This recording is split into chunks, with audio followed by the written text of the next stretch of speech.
भारतीय बाजारों के लिए एक्शन पैक हफ्ते के लिए हो जाइए तैयार, जहां दुनिया भर के बाजारों से ढेरों संकेत और ये हफ्ता है मंथली एक्सपायरी का। मूड माहौल थोड़ा सा नाजुक है, तो आज कमजोर शुरुआत के बाद के एक्शन पर रहेगा फोकस। स्वागत है आप सबका शेयर बाजार लाइव में। नमस्कार, मैं हूं अनिल सिंघवी और नमस्कार, मैं हूं दीपांशु भंडारी। हो जाइए एक्शन के लिए तैयार, क्योंकि इस हफ्ते इतने सारे ट्रिगर्स हैं, इतना सारा एक्शन होगा। और ओवर द वीकेंड सर कोई भी राहत के संकेत एटलीस्ट रशिया यूक्रेन से नहीं आए, उस पर लेंगे आपसे चर्चा। बताएं आज के लिए बड़ी बातें क्या है? बड़ी बातें यही है दीप, संकेत जो आते दिख रहे हैं अमेरिकी बाजारों से, रशिया यूक्रेन से आते हुए दिख रहे हैं और रूस और यूक्रेन के बीच तनाव बरकरार है। और ये तनाव दोनों ही तरह की खबरें आती हुई दिख रही। ज़्यादातर खबरें थोड़ी नेगेटिव साइड पर है, लेकिन कुछ अच्छी खबरें भी आती हुई आपको नजर आएगी। दोनों तरह की खबरें हैं, लेकिन उन पर हम विस्तार से करेंगे चर्चा। कोल इंडिया की सरकार को चेतावनी आती हुई दिखी कि कोल के दाम बढ़ाने हैं, नहीं तो हम प्रोडक्शन कम करेंगे। और नए ज़माने के IPOs पर, ई कॉमर्स कंपनियों पर सरकार सेबी की सख्ती होती हुई दिख रही है। इस पर विस्तार से करेंगे बातचीत। लेकिन आज है आपके लिए कमाई का बेहतरीन मौका, TCS का बायबैक। किस तरह से आप कर सकते हैं कमाई, विस्तार से करेंगे बातचीत अब से थोड़ी देर में। जी बिल्कुल, तो ढेरों स्टॉक स्पेसिफिक एक्शन आपको दिखेगा, साथ ही बाजारों के एक्शन की भी बात करनी है। जो बड़ी खबर पिछले हफ्ते की है वही बड़ी खबर सर इस हफ्ते की भी दिख रही है। रशिया यूक्रेन जी, कुछ डेवलपमेंट पॉजिटिव नहीं हुआ, कुछ डेवलपमेंट नेगेटिव। वैसे तो आप देखें तो लगातार ड्रिल्स और गोलीबारी चल रही है, बट ये तो फ्राइडे को भी हो रहा था, थर्सडे को भी हो रहा था। तो कैसे समझे सर इस? Half glass full, half glass empty, जैसे आपको देखना है वैसे देख सकते हैं। पहले ये देख ले कि क्या क्या खराब होता हुआ दिखा है। खराब ये कि यूक्रेन को अभी भी रशिया ने चारों तरफ से घेर रखा है। दबाव बनाने की उनकी स्ट्रेटेजी में कहीं कोई कमी आती नहीं दिख रही है। मिलिट्री ड्रिल्स जो उन्होंने शनिवार को शुरू की उसे आगे बढ़ा रहे हैं बेलारूस के साथ में। वो सारे के सारे संकेत हैं।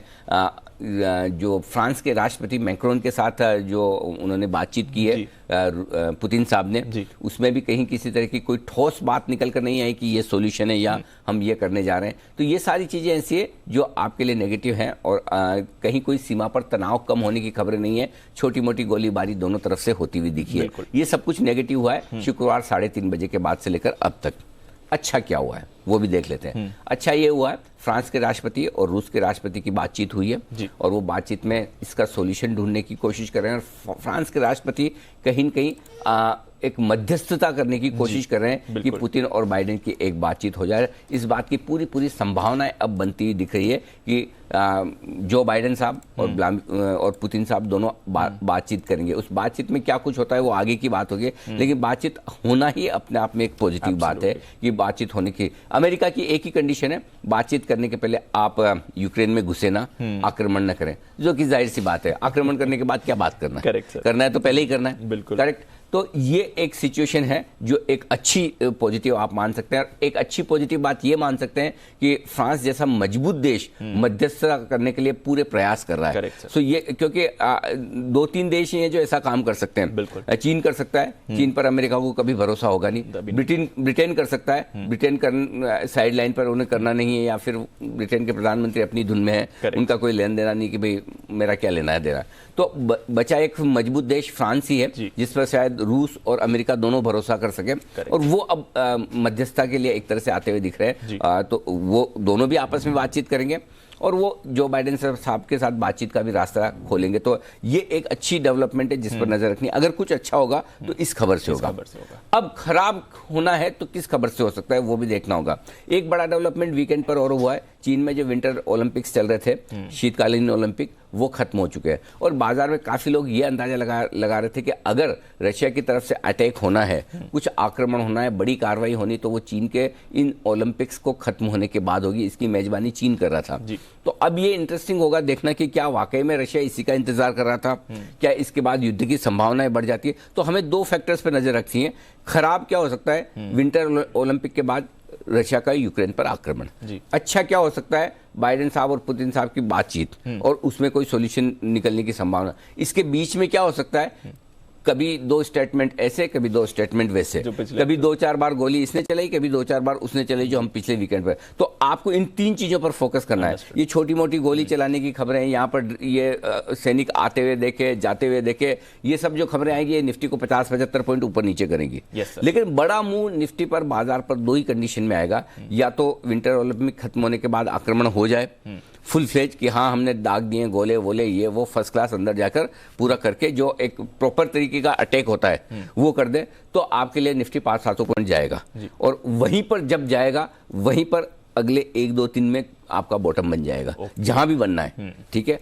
और अगर ऐसा नहीं होता है तो फिर आप जो 16,800 के आसपास का लो देख चुके हैं वो आपका एक तरह से बॉटम है, उसके बाद मार्केट स्टेबल हो जाएंगे। बहुत बड़ी तेजी ना भी हो, लेकिन कम से कम ये संकेत आ जाए कि नहीं, लड़ने नहीं जा रहे हैं, तो फिर जो हल्के बाजार है, एक बार हो सकता है आपको 17,500 17,600 तक की एक यात्रा ऊपर की करके दिखा सकते हैं, उसके बाद वहां से देखेंगे। सो दोनों और बीच बीच में जो छोटी मोटी खबरें आएंगी उससे 50-75-100 पॉइंट ऊपर नीचे कितनी गोलियां चलती है, कितनी जोर से चलती, कितनी ज्यादा चलती है, उसके बेसिस पे 50 से 100 पॉइंट का मूव निफ्टी पर इंट्राडे में मान लें। तो ऐसे में बेहतर यही कि फोकस आप पूरी तरह से खबरों पर करें, और ऐसे समय में जब खबरें किसी भी तरह की कभी भी कैसी भी आ सकती है तो आप सावधानी रखें, ट्रेड कम से कम करें, जो भी आपकी पोजीशंस है उसे आप किस तरह से रिस्क मैनेजमेंट के हिसाब से होल्ड कर सकते हैं वो देखना ज्यादा जरूरी होगा, क्योंकि अगली खबर कौन सी आएगी हमको तो नहीं पता। करेक्ट सर, हमको नहीं पता। जिसको पता हो वो उस हिसाब से, ताकि एक चीज मैं बता दूं कि इस तरह के माहौल में अगर आपके ट्रेडिंग में किसी भी तरह का नुकसान होता है तो उसके जिम्मेदार सिर्फ और सिर्फ आप होंगे। ये ध्यान में रखिएगा। अगर आप ये और जो भी ट्रेड ले ये सोच के चलिएगा कि मेरा स्टॉप लॉस ट्रिगर होगा, नुकसान होगा, क्योंकि चाहे वो लॉन्ग साइड हो चाहे शॉर्ट साइड हो, तो इसलिए बेहतर है मिनिमम ट्रेडिंग रखें जी। एक मतलब जोर से पैसा एक ही दिन में बड़ा बन जाए वो वाली भावना न रखें। लॉन्ग टर्म के हिसाब से, इन्वेस्टमेंट के हिसाब से लें, और उसमें आपका जल्दी बन जाए तो खुशी ज्यादा होगी। करेक्ट। तो ये सारी चीजें हैं, लेकिन मैं ये कहूंगा कि माहौल कमजोरी का है दीप, सोमवार की सुबह शुरुआत करने के लिए पैनिक जैसा नहीं है। पैनिक नहीं है। तो मैं अच्छी और बुरी खबरें दोनों इसीलिए बताई ताकि आपको एक पूरी पिक्चर मिल जाए कि क्या कुछ है। तो जो बुरी खबरें है वो छोटी मोटी है जी, उसमें कुछ बड़ा बदलाव नहीं हुआ। जो अच्छी खबरें वो थोड़ी सी बड़ी है कि मीटिंग होने की संभावनाएं बन रही है जी। खाली एक ही रिस्क है कि विंटर ओलंपिक खत्म होने के बाद क्या कुछ एक्शन हो सकता है वो हमें नहीं पता। बिल्कुल सर, तो नजर रहेगी। और ट्रेडर्स के लिए तो आपने बता भी दिया रिस्क कैसे मैनेज करना है, पर इन्वेस्टर्स के इंटरेस्ट में भी आज से हम एक नई सीरीज शुरू कर रहे हैं ताकि वहां पर भी उन्हें अच्छा पर्सपेक्टिव मिले। बिल्कुल, ऐसे वक्त पर हम ये चाहते हैं कि इन्वेस्टर्स डायरेक्टली इक्विटी खरीदने के बजाय बेहतर है कि म्यूचुअल फंड्स के जरिए करें। म्यूचुअल फंड्स में भी ज्यादा बढ़िया है कि फंड मैनेजर्स को मौका दें, उन्हें कॉल लेने दें कि कब कितना किस तरह के शेयरों में पैसा लगाना है। और इसीलिए आज 10:30 बजे से हम एक 10:25 से सीरीज शुरू कर रहे हैं, निवेश का फंडा। इस निवेश का फंडा, इस सीरीज में हम बाजार के जाने माने दिग्गज म्यूचुअल फंड मैनेजर्स को आपके सामने लाएंगे, उनसे पूछेंगे इस समय इन्वेस्टर्स की इन्वेस्टमेंट की स्ट्रेटेजी क्या होनी चाहिए, पहली बात। दूसरी बात, इस तरह के समय में किस तरह के फंड्स ज़्यादा सही होते हैं जी।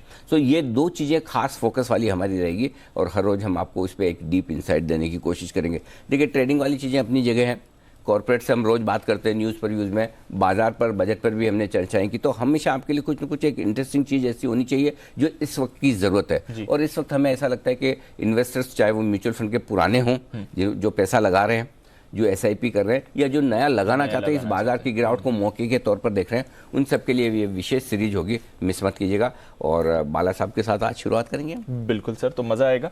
10:25 पर निवेश का फंडा, आज से ये हमारी स्पेशल सीरीज भी है। अच्छा सर, बाजार की बात तो हमने करी, स्टॉक स्पेसिफिक एक्शन भी भरपूर होने वाला है, और एक बहुचर्चित स्टॉक है TCS। इसके बायबैक पर अगर आपको हिस्सा लेना है तो आज आखिरी मौका है, थोड़ा इस पर भी समझाएं और क्या अपॉर्चुनिटी है यहाँ पर। 23 तारीख यानी कि परसों इसकी रिकॉर्ड डेट है। परसों अगर आपके डीमेट अकाउंट में शेयर हैं तो आप बायबैक में ही शेयर टेंडर कर पाएंगे। Right sir. अगर आपके परसों आपके डीमेट अकाउंट में शेयर नहीं है तो आप ये शेयर कंपनी को 4,500 रुपए में बायबैक में नहीं दे सकते। ठीक है, 4,500 रुपए की बायबैक की प्राइस है। जो कंपनी जितने भी शेयर आपके एक्सेप्ट करेगी वो 4,500 रुपए के हिसाब से करेगी, बाकी बचे हुए शेयर आपके पास आ जाएंगे। अब अगर आपको इस बायबैक में हिस्सा लेना है तो आज आखिरी दिन है आपके लिए शेयर खरीदने का। बिल्कुल, आज आप शेयर खरीदेंगे तो परसों आपके अकाउंट में आ जाएंगे, और परसों आपके अकाउंट में होंगे तो आप रिकॉर्ड डेट के दिन शेयर होल्डर नजर आएंगे TCS के। अगर रिकॉर्ड डेट के दिन आप शेयर होल्डर हैं, TCS आपको ईमेल भेजेगा, कहेगा कि आप जो भी डेट्स आएंगी बाद में आगे कि कब आपको सबमिट करना है, क्या डेट है, उस डेट के हिसाब से आपको शेयर टेंडर कर देने हैं बायबैक में। जितने शेयर एक्सेप्ट होंगे हो जाएंगे, बाकी शेयर वापस हो जाएंगे। जितने शेयर एक्सेप्ट होंगे उनके 4,500 रुपए के हिसाब से आपको पैसे मिल जाएंगे। बाकी के शेयर जो आपने खरीदे वो आपकी कॉस्ट हो गई मसलन 3,800 रुपए। अब कितने शेयर बायबैक में जाएंगे उसमें एक थोड़ा सा बदलाव जो मैंने पिछली बार भी कहा था। परसों 23 तारीख को जो क्लोजिंग प्राइस होगी, ठीक है, उस क्लोजिंग प्राइस के हिसाब से आप 2 लाख रुपए तक के शेयर गिन लीजिए। फॉर एग्जांपल परसों 4,000 रुपए की क्लोजिंग प्राइस होती है, आज आप 3800 रुपए के आसपास फॉर एग्जांपल, तो 2 लाख डिवाइडेड बाई 4,000 कर लीजिए, यानी कि 50 शेयर आपके रिटेल कैटेगरी में अप्लाई होंगे। अगर आप और ऊपर हों तो आपके कम होंगे, और नीचे हों तो ज़्यादा होंगे। सेफर साइड पर आप 45 शेयर मान के चले, 44 शेयर मान के चले, 4-5 शेयर छोड़ दें। रिटेल कैटेगरी की इंपॉर्टेंस क्या है ये बता दूं। रिटेल कैटेगरी में शेयर एक्सेप्टेंस रेशियो ज़्यादा आता है। जो शेयर आप कंपनी को बायबैक में टेंडर करते हैं उसके एक्सेप्ट होने के चांस ज़्यादा है, क्योंकि रिटेल शेयर होल्डर कम होते हैं और उन रिटेल शेयर होल्डर 2 लाख रुपए तक की वैल्यू वाले ही रिटेल शेयर होल्डर होते हैं। तो इस लिहाज से आपको शेयर जो रखने 2 लाख रुपए से नीचे के रखने, ताकि आप टेंडर कर पाएं। अब वो एग्जैक्ट नंबर क्या होगा वो आपको परसों ही पता चलेगा, लेकिन आज अगर सपोज आपने 50 शेयर ले लिए और भाव 4,100 आ गया या 4,000 के ऊपर आ गया, तो आप रिटेल कैटेगरी में एलिजिबल नहीं है। तो थोड़ा सा कुशन रखें, मार्जिन रखें, पूरे 50 शेयर न रखें, 45 पे रुक जाएं, कोई फर्क नहीं पड़ता, पैसे आने होंगे तो 45 में ही आ जाएंगे, है ना। पहली चीज़ है। दूसरी चीज़ है कि इम्पोर्टेंट ये है कि इसमें ये एक नियम ऐसा है जिसको सेबी को बदलने की जरूरत है, क्योंकि आप रिकॉर्ड डेट के दिन की क्लोजिंग प्राइस लेते हैं। कायदे से इसकी प्राइस जो होनी चाहिए रिटेल कोटा की, वो होनी चाहिए जिस प्राइस पर कंपनी बायबैक कर रही है। Correct sir. तो सिंपल है, कहीं कोई आज मुझे बताओ कि आज मैं कैसे बता सकता हूँ कि टीसीएस आज कहाँ बंद होगा, कल कहाँ बंद होगा, या रिकॉर्ड डेट के दिन कहाँ बंद होगा। कम भी हो सकता है, ज़्यादा भी हो सकता है। तो आज मैं डिसीजन अगर रिटेल कैटेगरी में इन्वेस्टमेंट करने के लिए आज से ले रहा हूँ और मैं ये सोचता हूँ कि परसों ये इससे ऊपर नहीं जाएगा, ये तो अंदाज लगाने वाली बात है। जो चीज़ फिक्स है अगर वो कर दी जाए तो वो सबके लिए जो एक वो एम्बिग्युइटी है, जो कुछ भी मतलब कंफ्यूजन है, वो दूर होगा। हालांकि नियम हमने चेक किया, नियम ये है कि रिकॉर्ड डेट के दिन जो क्लोजिंग प्राइस होगी उस क्लोजिंग प्राइस पर अगर आपके लिए 2 लाख रुपए से कम के शेयर आपके अकाउंट में हैं तो आप रिटेल इन्वेस्टर माने जाएंगे। अगर इसका मतलब ये नहीं कि अगर आप रिटेल इन्वेस्टर नहीं है तो बायबैक में हिस्सा नहीं ले सकते हैं, तब भी ले सकते हैं, तब भी आप शेयर दे सकते हैं। फर्क इतना है कि एक्सेप्ट कम होंगे। पिछले 3 बायबैक जो टीसीएस ने किए उसमें रिटेल कैटेगरी में लगभग 100% शेयर एक्सेप्ट हुए हैं। तो अगर आप सोचिए आज 3800 रुपए में आप शेयर खरीदते हैं, 45 शेयर लेते हैं या 50 शेयर लेते हैं फॉर एग्जांपल 3800 में, और पूरे के पूरे आपके एक्सेप्ट हो जाते हैं, तो यानी 700 रुपए पर शेयर आपको मिल रहे हैं। एब्सोल्युटली। आप सोच लीजिए 18% का रिटर्न है आपके लिए, बहुत ही गजब का रिटर्न है, और मुश्किल से महीने भर का इन्वेस्टमेंट है आपका। तो मेरे ख्याल से इस खराब बाजार में अगर एक शॉर्ट शर्तिया कमाई का आपके लिए मौका है, आपकी फैमिली में जितने अकाउंट हैं उतने अकाउंट में 45 शेयर रख लें। 5 शेयर में कुशन के तौर पे छोड़ रहा हूँ, 45 शेयर के आसपास खरीद कर छोड़ दें, ठीक है, और वो आप बायबैक में दे दें। क्योंकि मैं इसलिए भी कह रहा हूँ कि भगवान ने करे कि चलो परसों की डेट तक रशिया यूक्रेन हमला हो गया, ठीक है, और अगर वो हमला हो गया, समझिए कि आपका मतलब भाव टीसीएस का कुछ भी ऊपर नीचे हो गया और आपकी 2 लाख की लिमिट उसके चक्कर में हो गई, तो थोड़ा कुशन रख के करेंगे तो बेहतर है। तो मेरे ख्याल से 45 शेयरों का आप रख लीजिए अंदाज से, और उतने शेयर अपने हर एक डीमेट अकाउंट में रख लीजिए, और बाद में बायबैक में टेंडर कर दीजिए। जितने एक्सेप्ट हो गए ठीक है, नहीं होकर वापस भी आ गए तो क्या फ़र्क पड़ता है। टीसीएस है, वैसे तो उनकी कॉस्ट भी कम हो जाएगी, और अगर इस भाव में भी आपके पास टीसीएस पड़ा तो कोई दिक्कत ही नहीं, बिल्कुल ठीक है। सो आज आपके लिए इस तरह की खराब मार्केट में एक ही शॉर्ट कवर, अगर समझिए आपके पास पैसे नहीं है फॉर एग्जांपल, तब भी मेरी स्ट्रॉन्ग रिकमेंडेशन सारे इन्वेस्टर्स को है कि आपका पुराना कोई शेयर बेच दीजिए, वो बेच के टीसीएस लेकर बायबैक में जरूर दीजिए। 101% देना ही देना है, बढ़िया रिटर्न आ जाए 100%। Understood sir. इस बार तो खैर यूजुअली बायबैक पे इतना डिफरेंस नहीं होता, इस बार तो इस बार डिफरेंस भी काफी अच्छा खासा, मतलब बहुत बढ़िया गोल्डन चांस है। और इसलिए 100% एक्सेप्ट ना भी हो, 75 हो, 80 हो, तब भी आपका पैसा बनेगा, बढ़िया बनेगा। सो हर एक इन्वेस्टर को जो हमें सुन रहा है, जो हमारी राय पे भरोसा कर, प्लीज आप करिए और करके मुझे बताइए, मुझे ट्वीट करिएगा कि हाँ मैंने शेयर खरीदे हैं और खरीद के मैं बायबैक में टेंडर करने जा रहा हूँ। तो आज का आखिरी दिन है, परसों रिकॉर्ड डेट में आपके डीमेट अकाउंट में शेयर होनी चाहिए, ये इंश्योर कर लीजिए, जरूर करिए। अंडरस्टूड। तो चलिए, एक गोल्डन मौका है आपके पास, इसे हाथ से जाने मत दीजिए। आज आखिरी मौका है, ये भी ध्यान रखिएगा। अच्छा सर, ये तो रही बायबैक की बात। एक और मुद्दा जिस पर आपसे पहले भी चर्चा हुई है और रिसेंटली हमने देखा भी है, न्यू एज आईपीओस पर लगातार सेबी नियम थोड़े ट्वीक कर रही है, थोड़ी सख्ती ला रही है, थोड़ी ओपन डिस्क्लोजर ले रही है और प्राइस डिस्कवरी के लिए एक बड़ा कदम हमने ओवर द वीकेंड आते हुए देखा। इसके बारे में समझाएं सर। ये एक कंसल्टेशन पेपर सेबी ने जारी किया और सेबी ये कह रही है कि भाई न्यू एज आईपीओ जो आ रहे हैं स्पेशली टेक्नोलॉजी कंपनियों के, उनकी आईपीओ की प्राइसिंग किस तरह से हो उस पर हम ज़्यादा कड़ी नज़र रखेंगे। सेबी के एक्शन की स्पीड बहुत फास्ट है। Yes sir. नहीं तो इसी तरह के एक्शन लेने में कुछ सालों पहले अगर आप देखें तो सेबी को मतलब सालों साल लग जाते थे। आप देखिए न्यू एज आईपीओ अभी आने लगे हैं, 2021 में आए और तुरंत ही आप 2022 की शुरुआत में कंसल्टेशन पेपर आकर 5 मार्च तक राय मानी जा रही है और नया आपके लिए गाइडलाइन आ जाएगी। ये स्पीड है सेबी के काम करने की और कमाल की स्पीड है। क्या होगा अब इसमें ये पूछा जा रहा है कि जिस किसी इंडिकेटर्स, जिन किसी कारणों की वजह से आपने अपने आईपीओ की प्राइस तय की है वो बताइए, परफॉर्मेंस इंडिकेटर्स। क्योंकि क्या होता है अब लॉस मेकिंग कंपनियां हैं, अब मेरे लिए सबसे बड़ी मुश्किल काम क्या है कि अगर कंपनी प्रॉफिट ही नहीं बना रही तो मैं उसका वैल्यू कैसे करूं। ठीक है, अब कोई तो कर रहा है, कंपनी भी कर रही है, इन्वेस्टर्स भी कर रहे हैं, फंड मैनेजर्स एफआईज भी कर रहे हैं, तो ये बताना जरूरी होगा कि किस बेसिस पर। फॉर एग्जांपल कोई लॉस मेकिंग कंपनी है, जोमेटो है, वो ये कहते हैं कि मेरा रेवेन्यू इतना है, मेरे रेवेन्यू का 5 गुना 8 गुना 10 गुना 2 गुना मेरा वैल्यूएशन होना चाहिए, तो वो बताइए ताकि आगे आपको पता चल सके। अच्छा, पिछले 18 महीनों में आपने जो भी प्राइमरी इशू किए हैं या जो भी शेयर अलॉट किए हैं, उन शेयरों में 5% से ज़्यादा इक्विटी अलॉट की तो उसमें भी आपको बताना पड़ेगा कि जब ये अलॉट की तो क्या बेसिस पे की। करेक्ट। समझिए उस समय आपने ये सोचा कि जो भी मेरी सेल्स है उसका मैं 5 गुना पे मैं अलॉट कर रहा हूँ, तो आईपीओ के टाइम आप अचानक से 10 गुना नहीं बोल सकते। Correct sir, correct, exactly. तो परफॉर्मेंस इंडिकेटर्स आपके बैलेंस हो जाएंगे जी, ये सबसे बड़ी चीज है। तो उससे क्या है, एक आम इन्वेस्टर को इन आईपीओ को किस तरह से आप प्राइस करें ये समझ में आने लगेगा।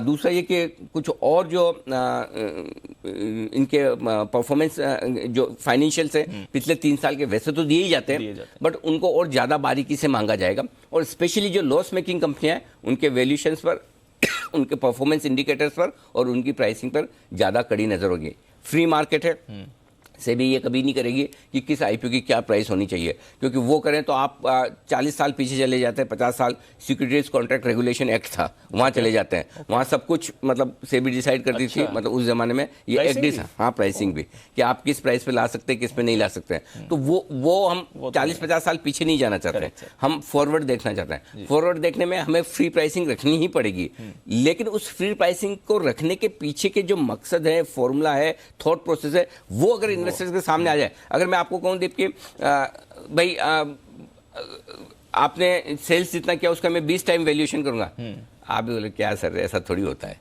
तो बी रीजनेबल, तो उससे इन्वेस्टर्स को पता चलने लगेगा कि क्या कुछ है। तो ये एक बहुत अच्छा कदम है सेबी की तरफ से। आई एम श्योर एक बढ़िया गाइडलाइंस आपके सामने आएंगी। बिल्कुल सर, तो चलिए बढ़िया कदम सेबी की तरफ से, एक और बड़ा कदम जो न्यू एज आईपीओ की तरफ से आ रहा है। आइए सर फिर आज के सेटअप पर आते हैं।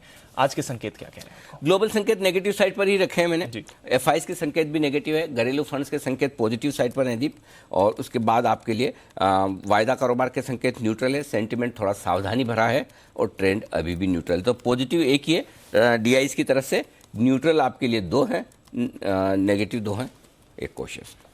ओके, तो ये है आपके लिए आज का मिक्स। लेवल सर 17,050 17,150 तुरंत प्रभाव से आपके लिए सपोर्ट का काम करेगा, आसानी से नहीं टूटने वाला है अनलेस कि आपको कोई बुरी खबर सुनने को मिल जाए। इसके नीचे 16,800 16,875 फाइनल सपोर्ट है। इसके नीचे बाजार और मतलब बिल्कुल ही खराब तो उम्मीद करें वहाँ तक नहीं पहुँचेंगे। ऊपर की तरफ 17,300 375 हल्की फुल्की रुकावट की रेंज, 450 500 ये रेंज है जहाँ प्रॉफिट बुकिंग आएगी। इसके पार तभी निकलेंगे जब युद्ध खत्म होने के आसार हों। बैंक निफ्टी 36,825 37,050 ये आपके लिए तुरंत प्रभाव से सपोर्ट के तौर पर काम करेगा। इसके नीचे 36,500 36,650 संभावना कम है कि वहाँ हम पहुँचेंगे। ऊपर में 37,800 38,000 समझ लीजिए, जिसको 37,975 मैंने लिखा है, और 38,025 38,200 ऊपरी रेंज है मुनाफा वसूली करने के लिए आज से बैंक निफ्टी पर। अब हमेशा की तरह मैं आज आपको सपोर्ट लेवल दे देता हूँ। yes, हम बंद हुए हैं 17,200 माफ़ कीजिएगा 17,275 पर बंद हुए। 17,225 17,150 17,125 17,050 17,000 ये लेवल्स हैं आपके लिए। इसके नीचे जाने की संभावना कम है, लेकिन 2 लेवल खाली नोट करके रखें, 16,875 16,825 17,275 पर हम बंद हुए। इसके ऊपर के लेवल जो रुकावट के लेवल जो होते हैं, हायर लेवल जो होते हैं ऊपरी स्तर, 17,325 350 375 उसके बाद 425, 450 और 490 या राउंड फिगर में 500 गिन लीजिए। ये आपके लिए निफ्टी के ऊपर के लेवल हो गए। Okay sir. बैंक निफ्टी 37,600 पर आप बंद हुए। पहला लेवल 37,500 के आसपास का आता है, बहुत नजदीक का है। नीचे 37,325, 37,225, 37,150, 37,050, ये तो ऊपर, और ये तो हो गए सारे 37,000 के ऊपर के लेवल। इसके नीचे जाने की संभावना कम है, लेकिन ये लेवल नोट करके रखें। 36,925, 36,825 और 36,650 फाइनल लेवल है। ये आपके लिए बैंक निफ्टी ऊपर की तरफ 37,600 पर आप बंद हुए थे शुक्रवार को।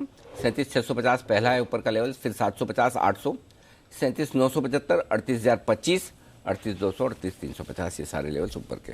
तो अब जिस तरह की वॉलिटिलिटी है उसमें मैंने रेंज के बजाय लेवल देना ठीक समझा। बिल्कुल। जब वापस लगेगा कि अब सब कुछ नॉर्मल, तो हम रेंज पे आ जाएंगे। एब्सोल्युटली सर, आशा करते हैं वो जल्दी हो, बट फिलहाल ये है आपके लिए इंपॉर्टेंट लेवल, सपोर्ट्स और रेजिस्टेंसेस आज के बाजार के लिए। डेटा क्या कह रहा है सर आज का? एफआईएस की लॉन्ग पोजीशन 58 से बढ़कर 60% हुई है। मैं कंफर्टेबल नहीं हूँ, इतनी लॉन्ग पोजीशन मुझे नहीं चाहिए परसेंटेज में। फील नहीं हो रहा है इनकी लॉन्ग पोजीशन बढ़ रही है, जैसा मार्केट एक्शन रेट बढ़ रही है। बात सही है, लेकिन नहीं तो आप सोचो कि और कितना खराब होते थे अगर समझो एफआईएस लॉन्ग बढ़ा ही रहे इंडेक्स लेवल पर। प्रॉब्लम वही है जो हम बात करते हैं, इंडेक्स लेवल पर अब एफआई शॉर्ट नहीं हो रहा। अब जो बेच रहे हैं वो स्टॉक लेवल पर बेच रहे हैं, इस वजह से आपको इंडेक्स पे ज्यादा इंपैक्ट नहीं दिख रहा। पुट कॉल रेशियो 1:10 पर है, ठीक है, कंफर्टेबल है। विक्स 1% बढ़कर आया है, कोई खास बदलाव नहीं। ठीक है सर। अब आइए स्टॉप लॉसेस। अगर आपकी तेजी की पोजीशन है, बहुत छोटा स्टॉप लॉस रख रहे हैं तो 17,200 का है, क्योंकि हम उसके नीचे ही खुल रहे हैं या उसके आसपास खुल रहे हैं, इसलिए मैंने स्टॉप लॉस आपको इंट्राडे और क्लोजिंग बेसिस पर 17,100 का दिया है। वैसे 17,300 का क्लोजिंग स्टॉप लॉस था, लगभग वो शुक्रवार को ट्रिगर हो चुका था। 17,275 पर हम बंद हुए थे। अगर आज फिर से एक नेगेटिव क्लोज होती है तो फिर आपको लॉन्ग पोजीशन डेफिनेटली कम करनी चाहिए, और फिर भी स्टॉप लॉस थोड़ा दूर का रखना है तो 17,100 का आप रख सकते हैं, ये आपके लिए। बैंक निफ्टी शुक्रवार के लोस का एक स्टॉप लॉस दे रहा हूं जो कि बड़ा रिस्की है, बहुत नजदीक का है, 300 पॉइंट दूर का ही, 37,300 का। जिनको दूर लगाना हो वो 37,000 का लगाएं, लेकिन जिनको छोटा लगाना हो 37,300 का लगा लें। और क्लोजिंग स्टॉप लॉस भी बहुत छोटा दे रहा हूँ, दीप 37,500 का, 100 पॉइंट नीचे गए। अपने बैंक निफ्टी में तो ज़्यादा रिस्क रखनी नहीं, क्योंकि 800-1000 पॉइंट इसको कभी भी मुंह किधर हो जाए पता नहीं चलता, इसलिए यहाँ पर रिस्क थोड़ी कम है। लेकिन ये आपके लिए लॉन्ग साइड पर हो गए। अब आइए शॉर्ट साइड पर। 17,400 निफ्टी पर इंट्राडे और क्लोजिंग बेसिस पर आपका स्टॉप लॉस होगा, एक ही लगाना है। माफ कीजिएगा। बैंक निफ्टी पर ये स्टॉप लॉस आपका 38,000 का होगा इंट्राडे और क्लोजिंग बेसिस पर। ओके सर, चलिए ये है आपके लिए मौजूदा पोजीशंस, स्टॉप लॉसेस, सारे के सारे लेवल्स। अब आज के लिए जो इंपॉर्टेंट रहेगा सर, नई पोजीशंस क्या करना है यहाँ पर? निफ्टी बेचिए आप 17,400 के स्टॉप लॉस के साथ। नीचे के टारगेट जो बनेंगे 17,225, 17,150, 100, 17,050, 17,000, 16,875, 16,825, वही लेवल है सारे जो नीचे के टारगेट्स बनते हैं अगर हम गिरते हैं तो। जो लोग खरीदना चाहते हैं वो 16,800, 16,875 की रेंज में खरीदें। अगर उस रेंज में आए तो, आने के चांस कम है, लिख के रख लीजिए, आए तो ठीक है, नहीं तो कोई बात नहीं। 16,750 आपका स्टॉप लॉस होगा, 17,000, 17,050 दो छोटे टारगेट, 100, 150 मीडियम, 200, 250 फाइनल टारगेट, ये आपके लिए। एग्रेसिव ट्रेडर्स 17,050, 17,150 की रेंज में ही खरीद लें, ठीक है, और आप 16,975 का स्टॉप लॉस लगाएं, 17,000 से थोड़ा सा नीचे, ठीक है।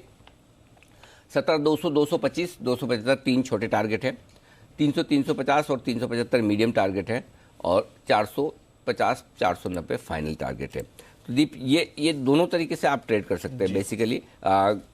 लेकिन ये है कि जो भी आप ट्रेड लें स्टॉप लॉस जरूर स्ट्रिक्ट लगा के रखें, तुरंत लगाएं, क्योंकि कुछ ही पलों में एकदम बाजार ऐसे घूमता है, 50-75 पॉइंट आपको पता ही नहीं चलेगा।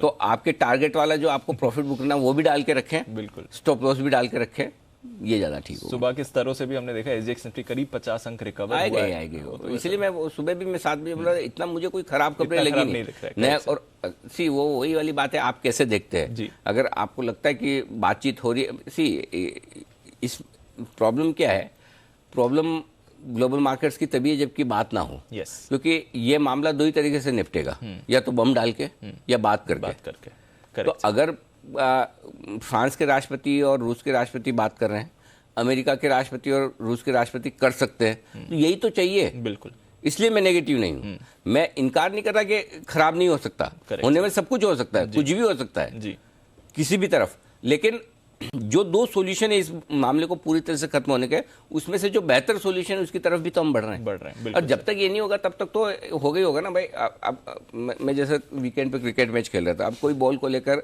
डिस्प्यूट होता है, ये वाइड बॉल थी या नहीं थी, ये एलबीडब्ल्यू था नहीं, तो भाई अल्टीमेटली फिर क्या है, दोनों टीमों वाले बात करके कोई बीच बिचाव में आएगा, करेगा भाई हाँ ये फाइनल है, तब जाके सॉल्यूशन निकला। तो बात करके ही होगा सॉल्यूशन, या तो लड़ ले, लड़के तो फिर होना नहीं है। तो इसलिए मेरे ख्याल से सही जा रहे हैं, जो सही जा रहे हैं। चलिए, इनफैक्ट इस हफ्ते तो दोनों देशों के डिफेंस मिनिस्टर्स की भी प्लान्ड मीटिंग है, तो एक और बड़ा कदम जो इस हफ्ते हो सकता है उस पर भी हमारी नजर है। बैंक निफ्टी पर आते हैं सर, नई पोजीशंस क्या करना है? बैंक निफ्टी बेचे एग्रेसिव ट्रेडर्स के लिए 37,850 का स्ट्रिक्ट स्टॉप लॉस से बेचने के लिए यही लगाइए। नीचे की तरफ 37,325, 37,225 और 37,150 तीन छोटे टारगेट हैं। 37,050 ये 37,000 के ऊपर के टारगेट है, इसके नीचे जाने की संभावना कम है, लेकिन टारगेट आपके हाथ में होनी चाहिए। 36,925, 36,825, 36,750 और 36,650 ये फाइनल टारगेट है जिनके लिए आपको करनी है बिकवाली। अब आइए, जो लोग आराम से बेचना चाहते हैं इंतजार करके, उनके लिए रेंज जो है वो 37,800 से लेकर 38,000 की है। अगर इस रेंज में आए तो यहाँ पर जरूर बेचिए। 38,250 का आपका स्टॉप लॉस होगा। 37,600, 37,500 दो छोटे टारगेट, 37,325, 225 और 150 और 37,050 ये फाइनल टारगेट। तो बेसिकली 37,000 की रेंज नीचे की तरफ, 38,000 की ऊपर की तरफ, उस लिहाज से आप अपना खरीदने या बेचने का मन बना सकते हैं। और जो लोग खरीदना चाहते हैं बैंक निफ्टी, उनके लिए सीधा है 36,825, 36,925 की रेंज में आए वहाँ पर खरीदिए। उस रेंज में आए तो ठीक, नहीं तो फिर मैं 9:08 पर बताऊंगा जहाँ खुल रहे हैं वहाँ पर कि वहाँ बनता है या नहीं बनता है। बनता तो किस स्टॉप लॉस के साथ बनता है, एक तरीका। दूसरा ये डिप 37,300 के आसपास खरीदे, लेकिन हम कहाँ खुलेंगे वो देखते हैं, उस हिसाब से डिसाइड करेंगे। अदरवाइज ये रेंज बहुत बढ़िया है, यहाँ आए तो जरूर एक चांस लेना चाहिए। लेकिन एक ही समस्या इसमें कि स्टॉप लॉस दूर का आ रहा है, वो आ रहा है 36,650 का। टारगेट जो बनेंगे 37,150, 225, 300, 400, 500, 600 और 825 फाइनल टारगेट ये है। ओके, तो क्लियर लेवल्स आपके सामने, आज की सारी ट्रेडिंग स्ट्रैटेजी भी आपके लिए तैयार है। बैन लिस्ट में पीएनबी की फिर से हो गई है एंट्री, तो आज के लिए एस्कॉर्ट्स, इंडिया बुल्स और पीएनबी ये तीन स्टॉक्स बैन में रहने वाले हैं। डेटा समझाएं सर। डेटा एफआई ने 2500 करोड़ की बिकवाली की है और वायदा कारोबार में 725 करोड़ के लगभग इंडेक्स फ्यूचर्स खरीदे हैं, स्टॉक्स 500 करोड़ के खरीदे, तो ठीक है, इतने बुरे नहीं है नंबर, खराब तो ही है। लोकल फंड्स ने भी 1900 करोड़ के आसपास की खरीदारी अपनी ताकत से की, तो वो ठीक है। वायदा कारोबार के डेटा में अगर डीप देखेंगे तो पुट कॉल रेशियो दोनों की कंफर्टेबल है, ओवरसोल्ड भी नहीं है और बॉट भी नहीं है। एक ही दिक्कत है कि एफआईज की इंडेक्स लॉन्ग 60% होगी, जहां मुझे डर लगता है कि अभी और नहीं खरीदेंगे इंडेक्स। कोई बात नहीं, ना खरीदे, स्टॉक्स ही खरीद ले, कुछ तो खरीदें, या जो बेचना रुक जाए वही ठीक है।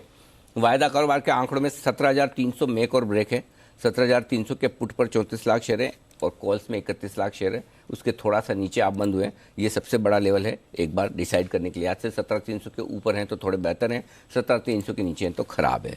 17,000 सबसे important support level, 58 lakh share highest open interest है मंथली सीरीज का, और ऊपर की तरफ 17,500 या 48 लाख शेयर हैं। तो 17,000, 17,500 बड़ी रेंज है, 17,300 मेक और ब्रेक लेवल आपके लिए निफ्टी पर। सेम बैंक निफ्टी पर 37,000 और 38,000 बड़ी रेंज है। 37,000 के पुट पर 14 लाख शेयर हैं, 38,000 के कॉल्स पर 14 लाख शेयर हैं। ये 1000 पॉइंट के दोनों पिलर हो गए आपके। बीचों बीच में 37,500 है, जहां पर आपके लिए मेक और ब्रेक लेवल है, बराबर ओपन इंटरेस्ट है पुट और कॉल में। सो बैंक निफ्टी जो इंपॉर्टेंट लेवल है 37,500, जहां से आपको तेजी मंदी गिरनी है उससे 100 पॉइंट ऊपर बंद हुआ है। निफ्टी 17,300 जो आपके लिए इंपॉर्टेंट लेवल है जिससे तेजी मंदी गिरनी है उससे 25 पॉइंट नीचे बंद हुआ है। तो निफ्टी थोड़ा सा नीचे बंद हुआ है, बैंक निफ्टी थोड़ा सा ऊपर बंद हुआ है। Understood sir. तो चलिए ये पूरा ट्रेड सेटअप, आइए नए हफ्ते की करते हैं शुरुआत। सारे स्टॉक स्पेसिफिक एक्शन भी जान लेते हैं और साथ ही ब्रोकरेज रिपोर्ट्स भी देवांशी, कुशल और आशीष के साथ। मॉर्निंग देवांशी, बताएं आज के ट्रिगर्स और खबरें। Good morning Deepanshu. आज बहुत सारी कंपनीज हैं जो अपने एक्स डिविडेंड ट्रेड करेंगी, तो आपको शेयर प्राइस में एडजस्टमेंट दिखेगा। कोल इंडिया 5 रुपए का डिविडेंड था, हीरो मोटोकॉर्प 60 रुपए का डिविडेंड था, ओएनजीसी करीब 2.25 रुपए, बालकृष्ण इंडस्ट्री 16 रुपए प्रति शेयर का, कमेंस इंडिया 8 रुपए और साथ ही कोचिन शिपयार्ड जहां पे 7 रुपए प्रति शेयर का डिविडेंड दिया गया था। तो ये एडजस्टमेंट्स आपको स्टॉक प्राइस में देखने मिलेंगे। जेबीएम ऑटो आज उसकी स्टॉक स्प्लिट की एक्स डे ट्रेड करेगा।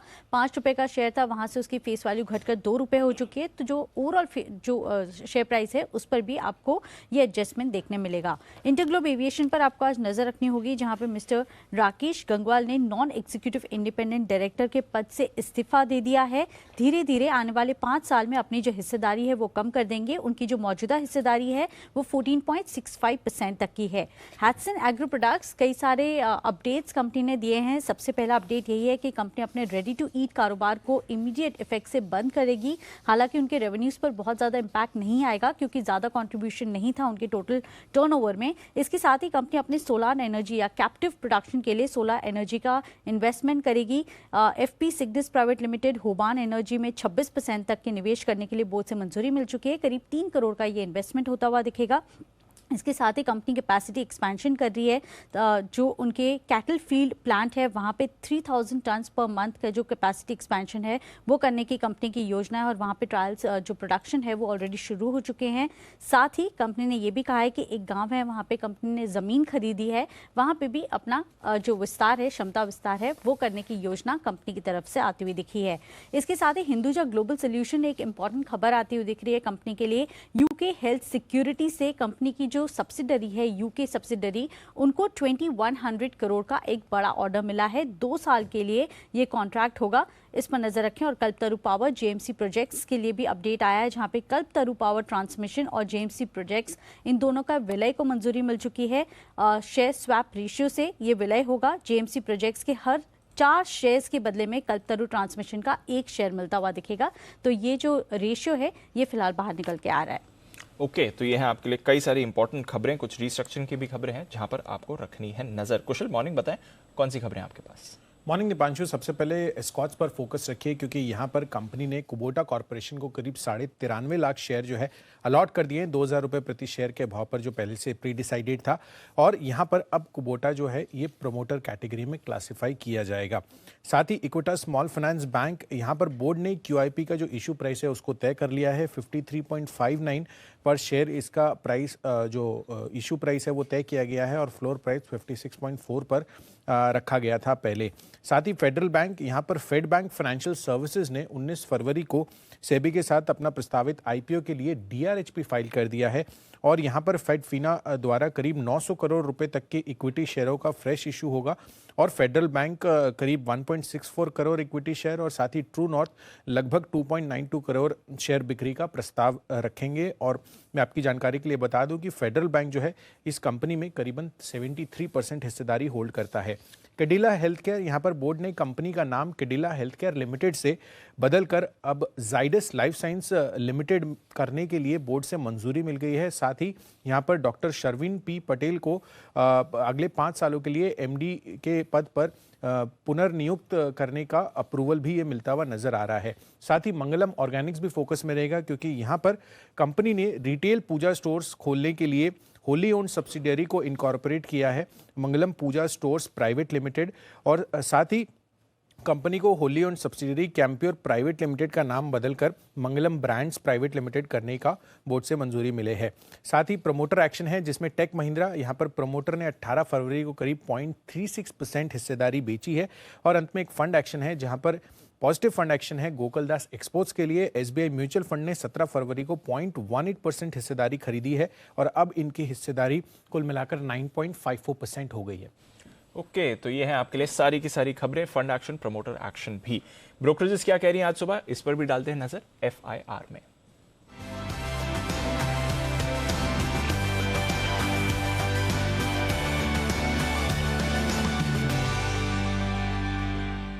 मॉर्निंग आशीष, बताएं आज की रिपोर्ट्स के बारे में। Good morning Deepanshu. Cement companies पर नजर रहेगी। सबसे पहले देखिए अंबुजा सीमेंट, यहाँ पर CLSA की तरफ से रिपोर्ट आई है। आउट परफॉर्म की रेटिंग को बरकरार रखा। 338 जो है शुक्रवार की क्लोजिंग है। 390 रुपये का लक्ष्य दे रहे हैं। हालांकि ये कह रहे हैं कि जो नतीजे आए थे तीसरी तिमाही के थोड़े कमजोर देखने को मिले थे क्योंकि लागत खर्च में बढ़त देखने को मिली थी।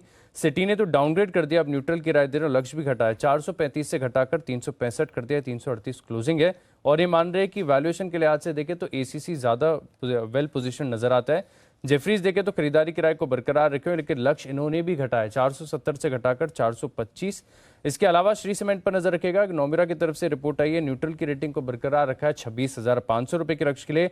अल्ट्राटेक पर खरीदारी की राय दे रहे हैं, 9,100 रुपए का लक्ष्य दिया है। और एसीसी पर भी न्यूट्रल की राय दी है, 2,181 की जो है क्लोजिंग है, 2,215 रुपए का ये लक्ष्य दे रहे हैं। इसके अलावा टू व्हीलर कंपनीज जो है फोकस में रहेंगी। ये मान रहे हैं कि जो ट्रेडिशनल कंपनीज है, पुरानी कंपनीज है, वो ईवी स्पेस में बढ़िया काम करते हुए नजर आएंगी।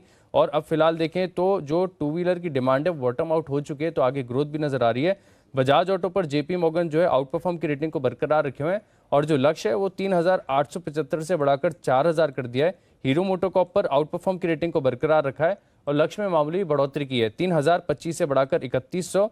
टीवीएस मोटर्स पर आउट परफॉर्म की रेटिंग को बरकरार रखा है और जो लक्ष्य है वो इन्होंने 745 से बढ़ाकर 770 कर दिया है। 663 जो शुक्रवार की क्लोजिंग है। इसके अलावा ग्रीन हाइड्रोजन पॉलिसी आई है, इसके बाद सीएलएसए की तरफ से एक नोट आया है। एनटीपीसी पर ये बुलिश नजर आ रहे हैं, मान रहे हैं कि इनको फर्स्ट मूवर एडवांटेज यहां पर देखने को मिलेगा। खरीदारी की राय को बरकरार रखे हुए 132 की क्लोजिंग है, 180 रुपए का लक्ष्य दे रहे हैं और ये मान रहे हैं कि यहाँ से अगर ये थोड़ा सा सिग्निफिकेंट स्केल अप करते हुए नजर आते हैं और 15% का जो है भारत में हाइड्रोजन मार्केट का अगर ये मार्केट शेयर कैप्चर कर लेते हैं तो यहाँ से स्टॉक में करीब 15 रुपए प्रति शेयर की जो वैल्यू है, यानी करंट मार्केट प्राइस से 11% की जो अपसाइड है आपको देखने को मिल सकती है। इसके अलावा एलएनटी पर देखें तो नोमेरा खरीदारी की राय दे रहे हैं 2,412 रुपए के लक्ष्य के लिए। कोल इंडिया पर क्रेडिट स्विस खरीदारी की राय को बरकरार रखे हुए 225 रुपए का लक्ष्य दिया है। और अंत में नेस्ले पर देखें तो नोमेरा खरीदारी की राय को बरकरार रखे हुए करीब 18,000 के आसपास की क्लोजिंग है, 21,150 रुपए का जो है लक्ष्य दिया है। ओके, तो ये है ढेर सारी रिपोर्ट जिन पर आज रहेगा पूरा का पूरा एक्शन भी और पूरा का पूरा फोकस भी। आइए एक्सपर्ट्स हैं हमारे साथ, वक्त है हफ्ते की शुरुआत करने का, पिक ऑफ द वीक।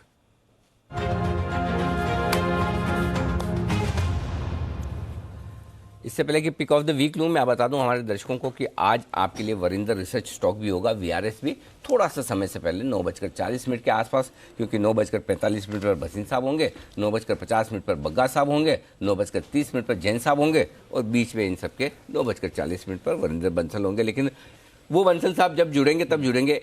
हमारे सबसे पहले समय पर आने वाले बंसल साहब हमारे साथ तैयार है। सोमवार की सुबह की शुरुआत उन्हीं के साथ की जाए। गुड मॉर्निंग बंसल जी, बताएं sir pick of the day, माफ कीजिएगा pick of the week. Good morning Anil ji, good morning Dipanshu. Anil ji, pick of the week की बात करें तो जी, पिक ऑफ द वीक की बात करें तो अनिल जी आज मैं दो पिक ऑफ द वीक निकाल के लाया हूं। पहले ही खरीदारी की राय तो है रिलायंस इंडस्ट्रीज पर। रिलायंस को खरीदना है, 2395 का स्टॉप लॉस है, 2485 के टारगेट के लिए रिलायंस मेरा पहला स्टॉक है। दूसरा एक तरल पदार्थ वाला स्टॉक वरुण बेवरेजेस, काफी अच्छा लग रहा है चार्ट के ऊपर, तो वरुण बेवरेजेस पर भी खरीदारी की राय होगी। 920 का स्टॉप लॉस है, 1000 के टारगेट हैं, बट वरुण बेवरेजेस अगर 935 940 के अराउंड मिलता है तो उन स्तरों के अराउंड डिक्लाइन पर खरीदारी की राय होगी वरुण बेवरेजेस में। ओके, तो ये दो स्टॉक है जहां पर खरीदारी करने की राय। वरुण बेवरेजेस बंद हुआ है 954 के आसपास, वहां नहीं लेना है, 935 940 के आसपास लेना है, 920 का स्टॉप लॉस और खरीदारी करने की राय बंसल जी की तरफ से दोनों ही स्टॉक में। विश्वेश जी गुड मॉर्निंग, बताएं सर आपको क्या पसंद है? गुड मॉर्निंग अनिल जी। देखिए मुझे लगता है कि ओवरऑल मार्केट थोड़ा सा साइडवेज टू नेगेटिव ट्रेड कर सकता है, लेकिन स्टॉक स्पेसिफिक मूवमेंट ठीक रहेगा। तो मैंने ये वीक के लिए मुझे लगता है टेक महिंद्रा खरीदना चाहिए। इवन तो मैं न्यूज़ सुन रहा था और somewhere there is a news of promoter selling some market में, बट मुझे लगता है कि ओवरऑल इसकी वजह से ही शायद स्टॉक नीचे आया था। तो 1436 का क्लोजिंग अनिल जी, मुझे लगता है कि अगर 1400 तक भी मिलता है अगर आज गिरावट में तो खरीदना चाहिए। यहाँ पे 200 डे का सपोर्ट है, 200 डे एवरेज का 1350 पे, मुझे लगता है 1350 के स्टॉप लॉस से 1400 पे खरीदारी करें। मुझे लगता है 1550 ये वीक में हम देख सकते हैं। ओके, जहां बंद हुआ है वहां से लेकर 1400 तक खरीदारी करें, 1350 का लगाएं स्टॉप लॉस, 1550 तक के टारगेट के लिए। आइए तैयार है कुणाल जी भी। कुणाल जी गुड मॉर्निंग, बताएं सर ढूंढा है आपने इस वीकेंड पर शेयर कोई अच्छा सा? अनिल जी सबसे पहले तो इस आपको आज अनिल जी गुड मॉर्निंग नहीं बल्कि प्रिविएट कहूंगा अनिल जी। तो रूसी भाषा में अनिल जी आपको गुड मॉर्निंग कह रहा हूं। अच्छा, और अनिल जी उसकी वजह यह है कि आधे रशियन तो अनिल जी हम हो गए हैं ये खबरें सुन कर अनिल जी। हाँ, तो क्या प्रिविएट बोलते हैं रूस में? अच्छा, मुझे क्या बोलना है रूस में वापस आपको वो भी बता दो। मैं भी सेम प्रिविएट ही बोलूं या कुछ और? यही बोल सकते हैं जी। ओके प्रिविएट जी, थैंक यू प्रिविएट जी, हमारे यहाँ से भी आपको प्रिविएट दोनों को। बताए ये तगड़ी रिसर्च की वीकेंड पर आपने। अनिल जी देखिए, मैंने दोनों को राजी करा लिया है अनिल जी बात करने के लिए। बहुत ही तो बढ़िया। बाइडेन जी, पुतिन जी दोनों शिखर वार्ता के लिए तैयार हो गए अनिल जी। बिल्कुल। किस तरह से अच्छी पार्टनरशिप बनाई जाए और किस तरह से संबंधों में आत्मीयता रखी जाए, वो कुणाल जी से सीखनी चाहिए। एक और इतने प्रिय उनके बंसल जी है, दूसरी ओर उनसे भी कहीं ज्यादा प्रिय आशु जी हैं। करेक्ट। दोनों के साथ जो मतलब तालमेल बिठाकर चलते हैं तो कमाल की सीखने वाली चीज है। जी कुणाल जी बताएं सर, अब pick of the week. Anil ji खरीदना है वोल्टास, जिसका चार्ट हमें शुक्रवार को भी बहुत आकर्षक लग रहा था। यहां पर एक डबल बॉटम पैटर्न बना है, साथ में अनिल जी देखिए तो आरएसआई डाइवर्जेंस है, ब्रेकआउट शुक्रवार को ही आ गया, तो ये स्ट्रॉन्ग चार्ट है, यहां पर खरीदारी करें। 1240 रुपए पर स्टॉप लॉस रखना है, 12 रुपए नीचे, और पहला टारगेट पूरे सप्ताह के लिए होगा 1300 रुपए का, इवेंचुअल टारगेट 1315 रुपए का। खरीदारी की राय है वोल्टास में। ओके, वोल्टास में है खरीदारी करने का इरादा कुणाल जी की तरफ से। सुमित जी भी तैयार है हमारे साथ। सुमित जी गुड मॉर्निंग, बताएं सर आपको क्या करना है। Good morning Anil ji, good morning Anil जी। इस हफ्ते के लिए एलएनडी के ऊपर नजर रखें और डिप्स में खरीदारी करें। 1880 के आसपास का क्लोजिंग है स्टॉक के अंदर। मेरे को लग रहा है कि इस हफ्ते में एक अच्छा अपमूव ऊपर की तरफ देखने को मिल सकता है। नीचे के अंदर जो स्टॉक का सपोर्ट बनेगा 1830 से 1840 के आसपास का बनेगा, तो 1830 के नीचे का स्टॉप लॉस लगा के एलएनडी के अंदर खरीदारी करना है। और ऊपर में जो टारगेट्स देखने को मिल सकते हैं 1930 से लेके 1950 तक के लेवल इस हफ्ते में एलएनडी के अंदर देखने को मिलने चाहिए। खरीदारी करके चले एलएनडी। ओके, तो एलएनटी खरीदारी करने का रखते हैं इरादा है। और एलएनटी पर रिपोर्ट भी अच्छी आती हुई दिखी है। आज तो थोड़े से टारगेट्स बढ़कर आए हैं और ये रिपोर्ट आई है न्योमुरा की तरफ से 2412। टारगेट बदले नहीं है, सेम रखें, लेकिन 2412 यानी कि यहाँ से भी जगह है एलएनटी में, ऊपर की गुंजाइश है न्योमुरा के लिहाज से। आइए जैन साहब तैयार है। पहले तो जैन साहब से शुक्रवार के सारे बाजार आज और कल वाले स्टॉक्स पूछ लिए जाएं, तो पहले शुक्रवार वाली आपकी रिकमेंडेशन बता दें सर।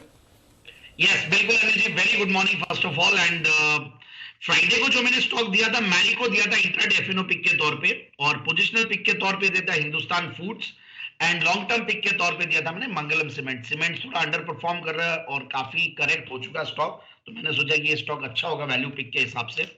और अब मैं अगर इस हफ्ते की बाइंग की बात करूं तो thanks to Zee Business and आपको अनिल जी, आपने टीसीएस के बाईबैक पे स्पेशल शो रखा। इतनी डिमांड आई है हमारे यहाँ, मतलब मैंने कभी इतना देखा नहीं। मैं भी आज 4-5 साल से और खूब इसको प्रमोट भी करता हूं कि लोगों बाग को अपने फैमिली अकाउंट्स में लगाने चाहिए। हर बाईबैक और प्राइमरी पार्टिसिपेशन जो नॉन सेकेंडरी मार्केट पार्टिसिपेशन के द्वारा पैसा बनाया जा सके उसको छोड़ना नहीं चाहिए, वो आईपीओ बाईबैक हो, ओएफएस हो।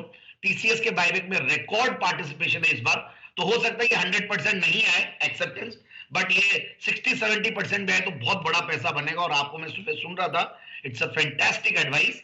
एंड प्लीज आज लास्ट डे है, आज लीजिए, आप लोग बढ़ चढ़ के लीजिए, दूसरा शेयर बेच के लीजिए, बट लीजिए जरूर टीसीएस। तो सबसे पहली राय तो टीसीएस की बाईबैक में पार्टिसिपेट करने का आज लास्ट डे, तो ये राय है।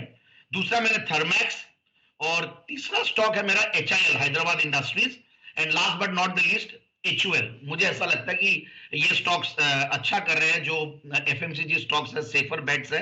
और एक मुझे लगता है कि लाइफ इंश्योरेंस कंपनीज पे ध्यान देना चाहिए अब इस हफ्ते से लेकर एलआईसी के आईपीओ तक, तो आईसीआईसीआई प्रू और एचडीएफसी लाइफ भी ठीक लग रहा है। ओके, तो ये हैं सारे स्टॉक्स जहां पर जैन साहब की तरफ से राय है आपके लिए ध्यान रखने की। थर्मेक्स एक और स्टॉक है जहां पर आप फोकस करें। थर्मेक्स का स्टॉक भी आपके सामने लाएंगे। टीसीएस तो हो ही गया, थर्मेक्स एक और स्टॉक है। एचआईएल, एचयूएल 4012 के आसपास से यहाँ खरीदारी कर सकते हैं। उसके अलावा आईसीआईसीआई प्रू लाइफ और साथ ही साथ एचडीएफसी लाइफ, ये सारे स्टॉक्स हैं जहाँ पर जैन साहब की तरफ से खरीदारी करने की राय। तो ये सारे स्टॉक्स आए हैं हमारे एक्सपर्ट्स की लिस्ट में आज के लिए। आइए बढ़ते आगे, अब फोकस करते हैं कुछ और शेयरों पर जहां पर एक्शन भरपूर रहने वाला है, जहां पर खबरें भी आई है इस वीकेंड पर। इंटरग्लोब एविएशन, इंडिगो, खबर ये आई कि उनके जो को प्रोमोटर है राकेश गंगवाल साहब, उन्होंने इस्तीफा भी दे दिया डायरेक्टर पद से, और वो कह रहे हैं कि 5 साल में धीरे धीरे करके अपनी सारी हिस्सेदारी बेचेंगे। 15.5% उनकी हिस्सेदारी है। अब इसे अच्छी खबर समझी जाए जैन साहब की, दोनों प्रोमोटर के बीच में एक तरह से समझौता माना जाए कि एक बाहर निकल रहा है दूसरा चलाएगा, या यूं समझा जाए कि 15% हिस्सेदारी अब धीमे धीमे बिकने के लिए आएगी, वो दबाव रखेगी। कैसे देखें, क्या करना चाहिए इंडिगो के शेयर होल्डर्स को, और क्या कोई फ्रेश खरीदारी की जाए? नहीं, बहुत सही तरीके से आपने सवाल पूछा अनिल जी। मैं यही बोलूंगा कि देखिए बहुत ज्यादा टसल था और काफी डिस्टरबेंस थी मैनेजमेंट को लेकर भी, और अब एक प्रमोटर होते तो ठीक है, मुझे लगता है कि डिसीजन मेकिंग और एग्जीक्यूशन और ये शायद फास्टर हो। बाकी राकेश गंगवाल जी बहुत बड़ा एक्सपीरियंस अपना लेके आए थे और प्रेसिडेंट थे यूनाइटेड एयरलाइंस के, और वहां से एज अ प्रमोटर आए, तो वो भी एक बहुत बड़ी चीज है। बाकी आपने ये भी कहा कि बट ठीक है, जो धीरे धीरे बिकेगा माल तो कोई बड़ा बायर आ जाएगा, कोई बड़ा इंस्टीट्यूशन आ जाएगा, पी इन्वेस्टर्स आ जाएंगे, क्योंकि इस धंधे में बहुत दम लगता है। और after the entry of Tatas मुझे लगता है कि इस इंडस्ट्री को और ज्यादा मजबूत सरकार बनाएगी, और ये 2 से 3 प्लेयर वाली इंडस्ट्री जो है अब, तो मुझे लगता है कि Indigo will certainly be in a very beneficial position.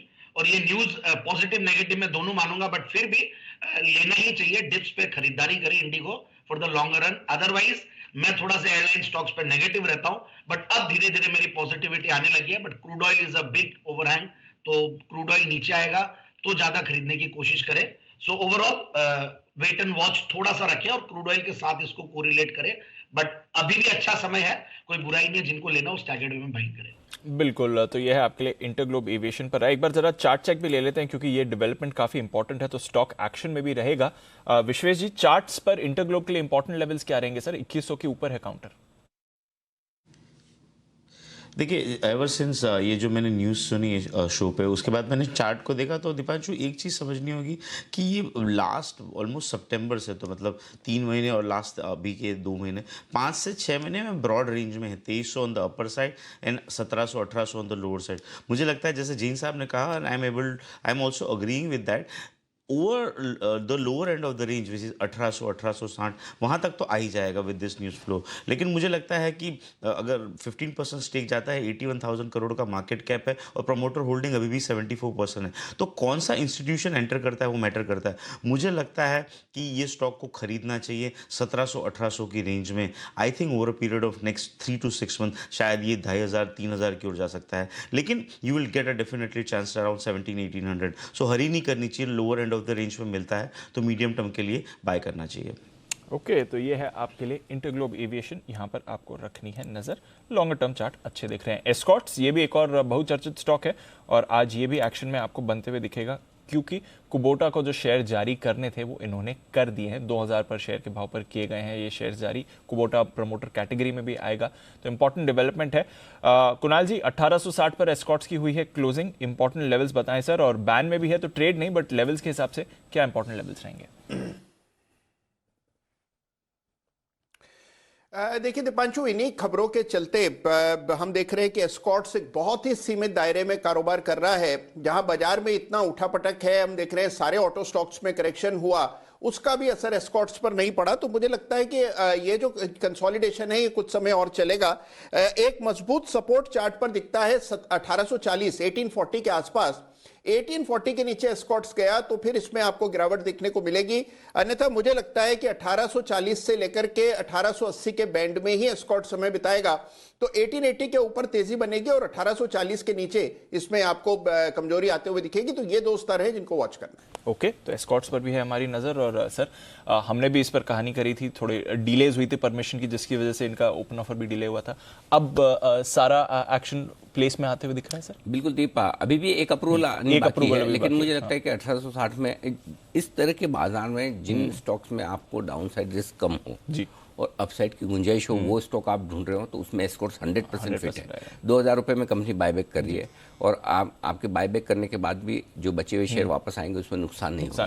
सो जहां डाउन साइड रिस्क नहीं के बराबर है, जैसे कि टीसीएस, जैसे कि एस्कॉर्ट्स, मैं ये समझता हूँ कि किसी खराब बाजार में, और मिलता है आपको 1800-1825 की रेंज में कई बार मिला है, तो आप इस स्टॉक पर नजर रखिए। 100% इसको भी खरीदना चाहिए। 2000 रुपये का जो बायबैक होगा उसमें बायबैक में टेंडर कीजिए। क्यूबोटा है, जापानीज कंपनी है, डिले हो सकता है, वो कहते हैं देर है अंधेर नहीं है। बिल्कुल सर होगा, कई बार कुछ अप्रूवल्स आने में वक्त लगता है, या ये वक्त किसी को भी लग सकता है, एस्कॉर्ट्स को लग सकता है, टीसीएस को लग सकता है, किसी छोटी कंपनी को लग सकता है, तो आ जाएगी। तो मेरे ख्याल से क्योंकि यहाँ पर क्या है कि बायबैक किसी फॉरेन इन्वेस्टर्स की तरफ से हो रहा है, वो कैटेगरी चेंज हो रही है, प्रमोटर्स की बदल जाएगी, एस्कॉर्ट्स के प्रमोटर क्यूबोटा हो जाएंगे, शायद उस वजह से कुछ अप्रूवल्स आनी होंगी उनकी। अदरवाइज जैसे टीसीएस का बायबैक तो नेचुरली उसमें तो कोई खास अप्रूवल्स की जरूरत होती नहीं है, आसानी से मिली जाती है, इसलिए वो टाइम से लोग ये भी सोचते हैं कि इनका क्यों नहीं आया। तो नहीं आने के पीछे वजह भी होती है कि जब फॉरेन मनी आ रही है, फॉरेन प्रमोटर्स आ रहे हैं, प्रमोटर्स बदल रहे हैं, तो कुछ चीज़ें होती हैं जिसमें वक्त लगता है। तो आप निश्चिंत होकर खरीदिए। खराब बाजार में ये एक स्टॉक है, यहाँ पर भी खरीद लेंगे तो दिक्कत नहीं है, नीचे आए तो और ऐड करना चाहिए। और यहाँ पर भी वही होगा, जब रिकॉर्ड डेट आएगी तब हम आपको बताएंगे कि कितने शेयर आपके टेंडर हो पाएंगे रिटेल कैटेगरी में, उस हिसाब से। फिलहाल 2000 रुपये का भाव है, आप 1800 रुपये मान के चल लीजिए। 1800 के हिसाब से जितने शेयर बनते हैं 2 लाख डिवाइडेड बाई 1800 वो कर लीजिए और आपका काम हो जाएगा। मैं कैलकुलेट करके बता दूँ आपको, ये 1800 डिवाइडेड बाई कर दिया मैंने और ये आ गया 111 शेयर होते हैं। बिल्कुल शुभ आंकड़ा है। मौका बढ़िया है। हाँ, 111 तक शेयर आप अपने रिकॉर्ड डेट पर, बाकी तो बाद में जब होगा तब पता चली जाएगा। Correct sir. चलिए, तो ये है आपके लिए एस्कॉर्ट्स पर इंपॉर्टेंट डेवलपमेंट। एस्कॉर्ट्स टीसीएस दोनों पर आपके लिए अनिल जी की तरफ से राय भी आती हुई दिखी है। Equitas small finance bank, Sumit ji इसके चार्ट पर जरा राय दें। जो इन्होंने QIP करा था, फाइनल प्राइस 53.6 पर तय किया गया है, जो फ्राइडे की क्लोजिंग थी लगभग उसी के आसपास, बट मोर इंपॉर्टेंटली जो फ्लोर प्राइस था उससे 5% के डिस्काउंट पर यह फाइनल प्राइस तय किया गया है। अब चार्ट्स पर अपनी राय दें सर। दिवांशु, कुछ खास बड़ा मूव नहीं दिख रहा है। स्टॉक का जो नीचे में सपोर्ट है 50 के पास है और ऊपर के अंदर जो रेजिस्टेंस है 55-56 के पास है, तो लगता है इसी रेंज में घूमेगा। कोई बड़ा मूव नहीं लग रहा है चार्ट्स में। तो ये है आपके लिए इक्विटास, कुछ ज्यादा मूव नहीं आ सकती। बंसल जी, फेडरल बैंक, इनकी जो फाइनेंशियल सर्विसेज कंपनी है फेडफिना, उसके आईपीओ के लिए इन्होंने डीआरएचपी फाइल किया है। करीब 900 करोड़ का आईपीओ ये हो सकता है। 73% स्टेक है कंपनी का इस सब्सिडरी में। राय दें सर चार्ट्स पर फेडरल बैंक। दिवांशु, चार्ट्स इसके पॉजिटिव हैं। नीचे में 96, 95 एक अहम सपोर्ट है। तो जिनके पास है जो सपोर्ट है 96, 95 के, इनके नीचे के स्टॉप लॉस के साथ बने रहने की राय है। और इनफैक्ट 95 के स्टॉप लॉस के साथ यहाँ पे फ्रेश खरीदारी की भी राय है। टेक्निकल स्ट्रक्चर अच्छा है और ऊपर में यहाँ शॉर्ट टर्म में 103, 104 के टारगेट्स देखने को मिल सकते हैं। ओके, तो ये है राय आपके लिए फेडरल बैंक पे। आइए स्वागत करते हैं हमारे एक और मेहमान का। वागले साहब हमारे साथ है तैयार कार्यक्रम में, आइए उनसे भी मुलाकात करते हैं। गुड मॉर्निंग सर, बताएं आपका pick of the week. Good morning Anil ji, good morning Dipanshu. मेरा पिक ऑफ द वीक रहेगा अपोलो हॉस्पिटल, जिसने मुझे बेचना है। 4472 का बंद है, 4509 का स्टॉप लॉस होगा। मुझे लगता है ये 4230 तक जाने के लिए तैयार है। ये हफ्ते में मैं एक 7 से 8% की डाउन मूव देख रहा हूँ, ब्रेक डाउन के लिए तैयार है। जो फ्राइडे के क्लोजिंग बेसिस पे जो मुझे संकेत मिले, मुझे लगता है आज ब्रेकडाउन होना चाहिए। ओके, तो बेचने की राय अपोलो हॉस्पिटल में वागले साहब की तरफ से आती हुई 4230 तक गिरने की आशंका, 4509 का लगाएं आप स्टॉप लॉस, ये है राय। आइए करते हैं शुरुआत फर्स्ट ट्रेड की हेडलाइंस के साथ।